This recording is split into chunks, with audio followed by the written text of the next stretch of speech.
My fellow Nigerian brothers, sisters, and friends of Nigeria. Good day, viewers. I am Okocha P. Marcel, and this is my channel. As they said, nothing lasts forever.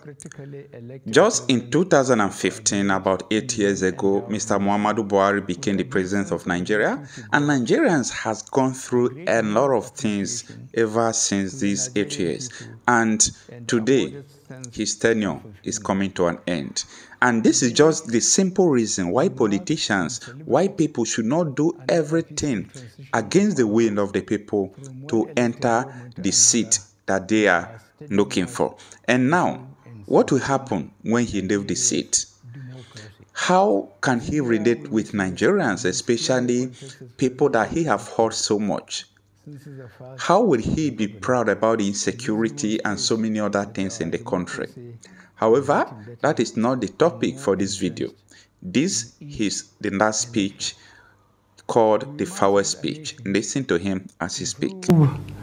And sustain gains we made in the electoral process on an incremental basis for Nigeria to take its rightful place among nations. Our democracy provides for, allows, and encourages seeking redress for perceived injustices, enabling some candidates and political parties that do not agree with the results to go to court. Irrespective of the outcome of the various cases, I urge all parties involved to accept the decision of our courts and join hands to build a better Nigeria. I salute the doggedness and resilience of all the presidential candidates and their political parties for believing in our judicial system by taking their grievances with the election results to court. In the course of the campaigns, we had argued and disagreed on how to make Nigeria better, but we never disagreed or had any doubts that Nigeria has to be better. As your president, I call on all of us to bring to bear the strengths of our individualism, the power of our unity, the convictions of our beliefs, to make Nigeria work better and together with one spirit and one purpose.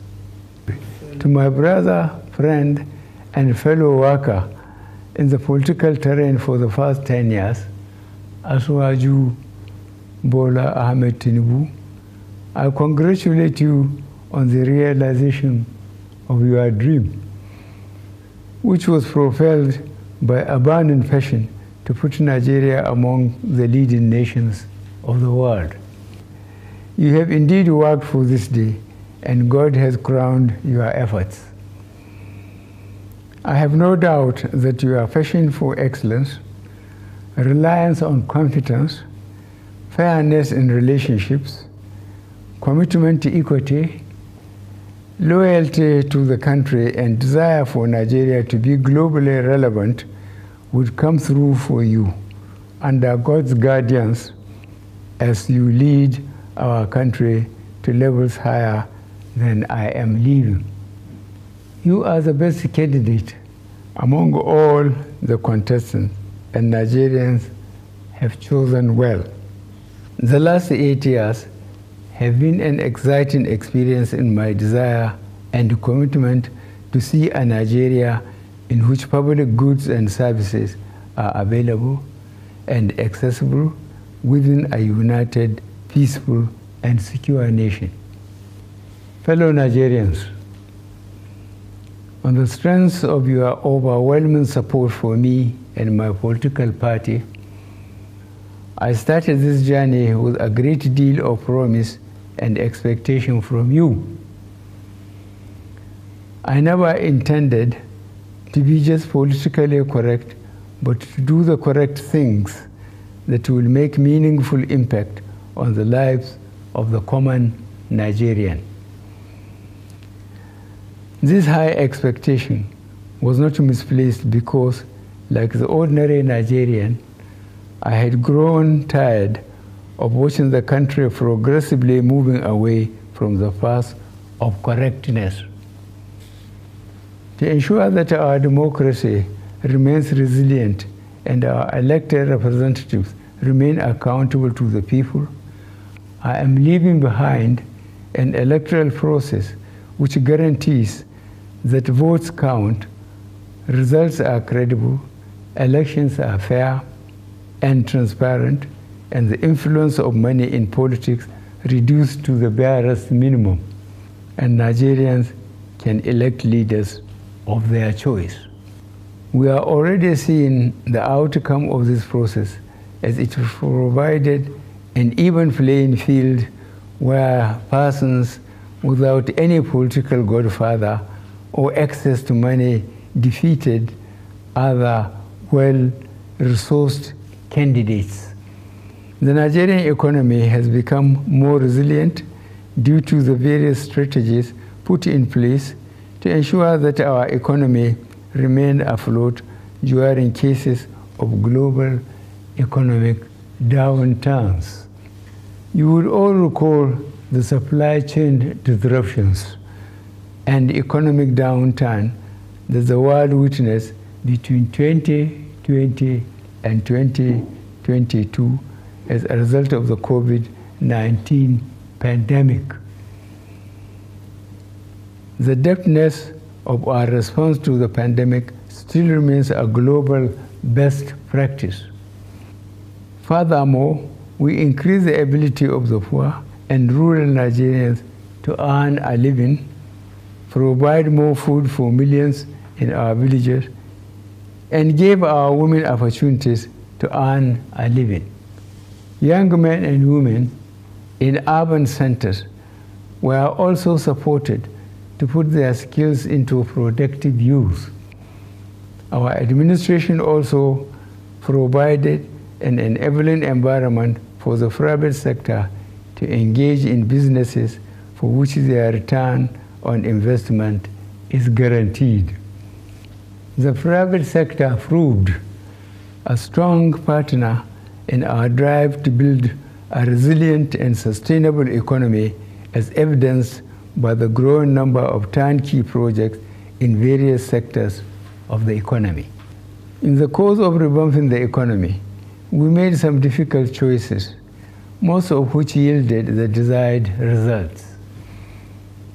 Some of the measures led to temporary pain and suffering, for which I sincerely apologize to my fellow countrymen, but the measures were taken for the overall good of the country.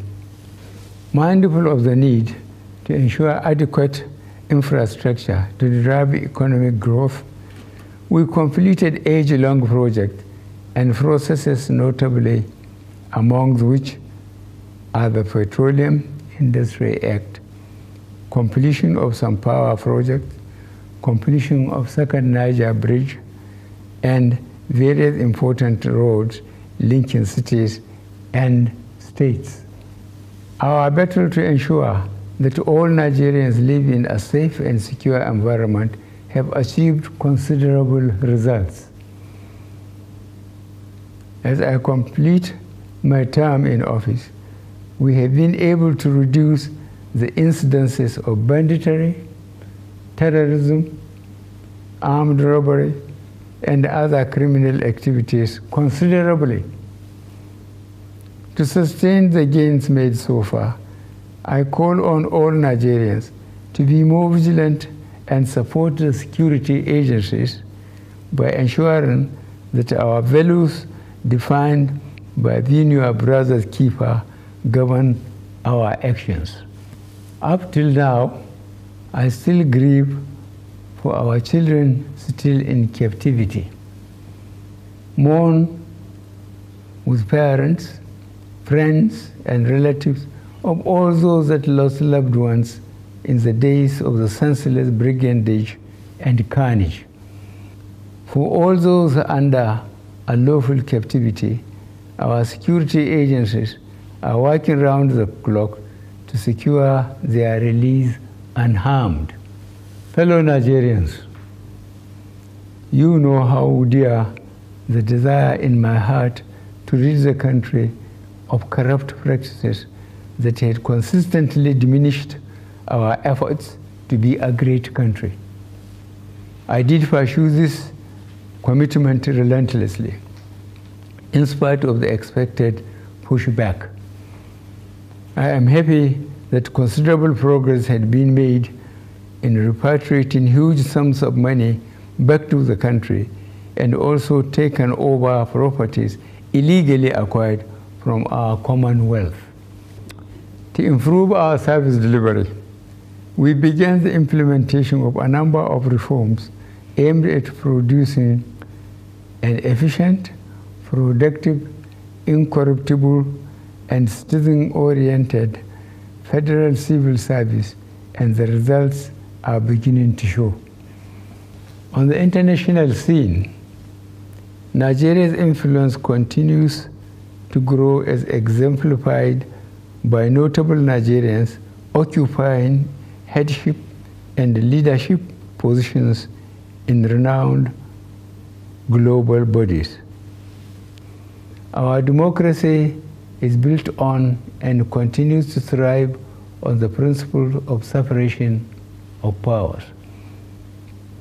The leadership and members of the National Assembly deserve my appreciation for their patriotism, which did not detract from their roles as a check to the executive arm. I also want to use this opportunity to express my appreciation to a good number of Nigerians who provided their support and encouragement to help me navigate the exciting journey in moving Nigeria forward. I cannot and will not forget the millions who prayed for me during my illness in my first term of office. I am constantly praying for you and for Nigeria to thrive in peace. As I retire home to Daura, Katsina State, I feel fulfilled that we have started the Nigerian rebirth by taking the initial critical steps, and I am convinced the incoming administration will quicken the pace of this work to see a Nigeria that fulfills its destiny to be a great nation. I am confident that I am leaving office with Nigeria better in 2023 than in 2015. I thank you all.